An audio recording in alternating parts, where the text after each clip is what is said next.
Selamat pagi untuk Ibu dosen dan teman-teman semua. Pertama-tama saya ingin mengucapkan terima kasih kepada Ibu dosen, Ibu Ika Febriana MPD, selaku dosen pengampu pada mata kuliah Perencanaan Pembelajaran Bahasa Indonesia dengan AI. Sebelumnya, perkenalkan nama saya Esther Susmeita Kaban dengan NIM 22431111058 dari kelas PBSI Reguler F Angkatan 2024. Sebelum kita masuk ke dalam pembahasan utama, mari kita mulai dengan memahami kaitan materi teks persuasif ini dengan profil pelajar Pancasila. Nah, di dalam kurikulum Merdeka, materi teks persuasif tidak hanya berfokus pada kemampuan berbahasa, tetapi juga berperan dalam membentuk karakter siswa. Nah, di dalam modul ajar yang telah saya susun, menekankan pengembangan karakter-karakter sebagai berikut. Nah, yang pertama yaitu beriman dan bertakwa kepada Tuhan Yang Maha Esa. Nah, melalui teks persuasif, peserta didik diajak untuk menanamkan nilai-nilai kebaikan, kejujuran, dan tanggung jawab. Nah, yang kedua yaitu berkebinekaan global. Nah, di dalam proyek menulis teks persuasif, siswa diajak untuk memahami sudut pandang yang beragam dan menghargai perbedaan pendapat. Nah, yang ketiga yaitu gotong royong. Nah, aktivitas diskusi dan kerja kelompok dalam modul ini melatih siswa untuk berkolaborasi dengan teman-teman mereka. Nah, yang keempat yaitu kreatif. Modul ajar yang telah saya buat ini mendorong siswa untuk mengembangkan ide-ide menarik saat menyusun teks persuasif. Nah, yang kelima yaitu bernalar kritis. Nah, dengan menganalisis isu sosial yang relevan, siswa dilatih untuk berpikir logis dan kritis secara mendalam di dalam mengembangkan teks persuasif ini. Nah, dan yang terakhir yaitu mandiri. Proyek mandiri dalam modul ajar ini melatih peserta didik agar percaya diri dalam menuangkan gagasan mereka. Dengan demikian, dengan menerapkan 6 karakter tersebut, materi tidak hanya mengasah pada keterampilan berbahasa peserta didik saja begitu, tetapi juga membentuk karakter profil pelajar Pancasila yang unggul. Baik, selanjutnya kita akan membahas mengenai capaian pembelajaran yang saya buat dalam modul ajar saya. Nah, di dalam modul ajar yang telah saya buat, capaian pembelajaran yang harus dicapai oleh peserta didik yaitu menulis. Nah, peserta didik diharapkan mampu untuk mengembangkan ide, pikiran, dan pandangan mereka secara tertulis dalam bentuk teks persuasif yang logis, kritis, dan kreatif. Nah, dalam proses penulisan, peserta didik diharapkan mampu untuk mengumpulkan informasi dari berbagai sumber dan mencantumkannya secara jelas atau etis. Nah, peserta didik juga menunjukkan kemampuan berempati, menghargai perbedaan pendapat, dan menyampaikan pandangan pro maupun kontra mereka secara santun dalam teks yang akan disusun. Selanjutnya yaitu tujuan pembelajaran. Tujuan pembelajaran dalam modul yang telah saya buat yaitu yang pertama, memahami konteks teks persuasif.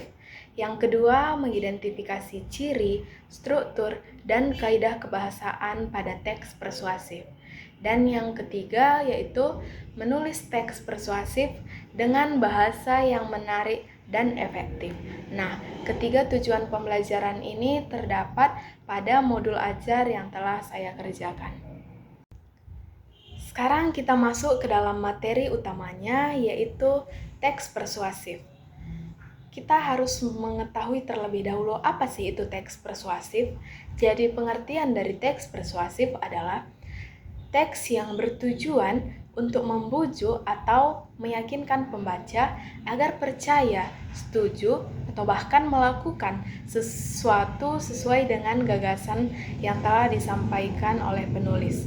Nah, dalam modul ajar yang telah saya buat, Peserta didik diminta untuk menulis teks persuasif dengan memperhatikan argumen yang logis, data yang kuat, dan bahasa yang menarik. Baik, kita masuk ke dalam ciri-ciri teks persuasif. Di dalam modul ajar yang telah saya buat, peserta didik diminta untuk mengenali ciri-ciri teks persuasif terlebih dahulu. Yang pertama yaitu mengandung ajakan atau himbauan kepada pembaca. Misalnya, ayo kita memulai membaca sejak dini. Itu adalah sebuah ajakan kepada pembaca. Yang kedua yaitu menggunakan alasan yang kuat dengan data atau fakta yang mendukung. Misalnya, penelitian menunjukkan bahwa membaca 30 menit sehari dapat meningkatkan daya ingat. Nah, di sini penulis menyertakan alasan mengapa membaca itu sangat berpengaruh untuk daya ingat kepada pembaca. Yang ketiga yaitu bahasa yang persuasif atau bahasa yang mengajak dan emosional untuk menarik perhatian pembaca. Misalnya, kalimatnya seperti ini. Bayangkan jika Anda kehilangan peluang hanya karena tidak memiliki pengetahuan yang cukup. Nah, di sini penulis mengajak pembaca untuk mempengaruhi emosinya. Mereka diajak untuk membayangkan jika seorang pembaca kehilangan peluangnya hanya karena tidak memiliki pengetahuan yang cukup. Yang selanjutnya yaitu menyertakan solusi agar pembaca memahami langkah yang bisa diambil. Misalnya kita menggunakan kalimat seperti ini. Mulailah dengan membaca buku favorit Anda selama 10 menit sehari. Nah, ini adalah solusi agar pembaca tahu apa langkah yang harus mereka ambil. Nah, mereka harus memulai membaca buku favorit mereka dengan minimal waktu 10 menit dalam sehari. Baik, kita lanjutkan ke dalam struktur teks persuasif. Dalam modul ajar yang telah saya susun, saya menuntun peserta didik untuk menyusun teks persuasif dengan struktur berikut. Nah, struktur teks persuasif yang pertama yaitu tesis atau pengenalan isu. Nah, di bagian ini berisi pendapat-pendapat atau pandangan penulis mengenai topik tertentu. Yang kedua yaitu argumentasi. Nah, di sini dijelaskan, disertakan alasan-alasan yang logis dan dengan bukti yang benar atau valid yang mendukung pandangan penulis dalam topik tersebut. Nah, yang ketiga yaitu ajakan atau penegasan ulang. Nah, di bagian ini berisi dorongan agar pembaca melakukan atau melaksanakan tindakan tertentu sesuai dengan argumen yang disampaikan oleh penulis. Sekarang kita masuk ke dalam kaidah kebahasaan teks persuasif. Kaidah kebahasaan teks persuasif yang pertama yaitu penggunaan kata kerja mental. Kata kerja mental adalah kata yang berhubungan dengan aktivitas berpikir, berpendapat, atau merasa. Kata-kata ini sering digunakan dalam teks persuasif untuk mempengaruhi pola pikir pembaca atau pendengar. Misalnya kata meyakini, memikirkan, dan mengharapkan digunakan untuk menunjukkan keyakinan atau pandangan penulis terhadap suatu hal. Nah, yang kedua yaitu penggunaan kata-kata emotif. Kata-kata ini berfungsi untuk membangkitkan emosi pembaca, baik itu rasa haru, rasa kagum, rasa sedih, ataupun rasa marah. Nah, dengan begitu, pembaca akan lebih mudah terbawa suasana dan terdorong mengikuti ajakan penulis. Nah, yang ketiga yaitu penggunaan kata-kata ajakan. Kata-kata ini berfungsi untuk mendorong pembaca melakukan tindakan tertentu. Biasanya berupa kata seperti ayo, mari, ataupun hendaknya. Yang keempat yaitu penggunaan konjungsi kausalitas. Konjungsi ini berfungsi untuk menghubungkan sebab dan akibat. Contohnya seperti karena, sebab, dan oleh karena itu. Nah, yang terakhir adalah penggunaan kata-kata yang bersifat meyakinkan. Kata-kata ini digunakan untuk mempertegas pendapat penulis agar pembaca merasa yakin. Misalnya kata pasti, tentu saja, dan sudah terbukti. Baik, sekarang mari kita lihat contoh teks persuasif. Ini adalah salah satu contoh teks persuasif. Judulnya yaitu pentingnya membaca. Mari kita baca. Membaca adalah kunci utama untuk menambah wawasan dan pengetahuan. Orang yang rajin membaca cenderung lebih kreatif, kritis, dan berwawasan luas.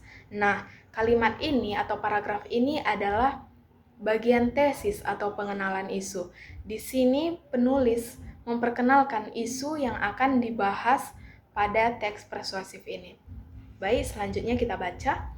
Agar manfaat tersebut bisa dirasakan, biasakan membaca minimal 30 menit setiap harinya.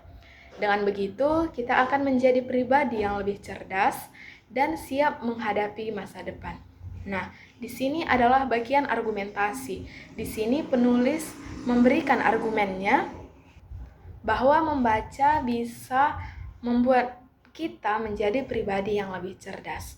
Nah, yang terakhir yaitu mari mulai membaca sekarang untuk masa depan yang lebih baik.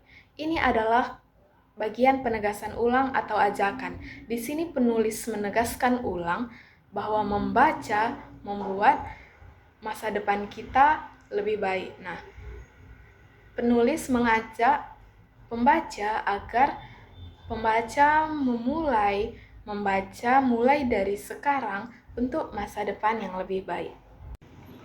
Baik, sekarang kita sampai kepada lembar kerja peserta didik atau LKPD. Di dalam modul ajar yang telah saya susun terdapat LKPD yang harus dikerjakan oleh peserta didik. Apa sih itu LKPD? LKPD adalah bahan ajar yang dirancang untuk membimbing peserta didik dalam memahami materi melalui suatu aktivitas tertentu. Nah, dalam konteks teks persuasif, LKPD bertujuan untuk membantu siswa memahami konteks teks persuasif secara mendalam, melatih siswa mengembangkan ide, argumen, dan ajakan yang efektif. Yang ketiga yaitu mendorong siswa berlatih menulis teks persuasif secara mandiri atau berkelompok. Nah, LKPD yang sudah saya buat di sini yaitu peserta didik diminta untuk membentuk kelompok. Nah, jadi LKPD-nya ini dikerjakan secara berkelompok. Siswa diminta untuk membagi menjadi kelompok kecil berisi 3-4 orang agar dapat berdiskusi dan saling bertukar ide. Yang kedua, peserta didik diminta untuk memilih topik yang menarik. Saya menyediakan ada 4 topik di sini.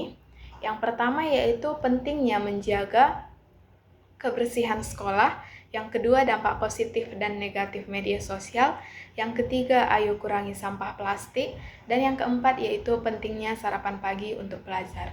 Peserta didik bebas memilih yang keempat ini, yang mana yang ingin dipilih untuk membuat teks persuasif.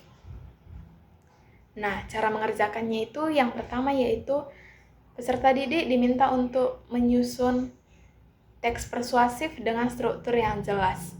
Yang pertama harus ada tesis, yaitu pendapat awal penulis. Yang kedua argumentasi, yaitu alasan logis dan data pendukung dan argumen dari penulis. Yang ketiga adalah ajakan, yaitu dorongan kepada pembaca untuk melakukan tindakan yang ditulis oleh penulis. Nah, setelah selesai dibuat sebuah teks persuasif dengan ketentuan-ketentuan yang sudah saya jelaskan tadi, peserta didik diminta untuk mempresentasikan hasil kerja mereka di depan kelas. Nah, peserta didik diharapkan bisa untuk saling bekerja sama dan bertukar ide dan menghargai pendapat temannya. Nah, tujuan dibuatnya LKPD adalah agar siswa meningkatkan keterampilan kritis dan kreatif, mampu menyampaikan pendapat secara logis dan meyakinkan, dan yang terakhir yaitu berlatih bekerja sama dalam kelompok dan menghargai pendapat temannya. Baik, sekian pemaparan materi dari saya.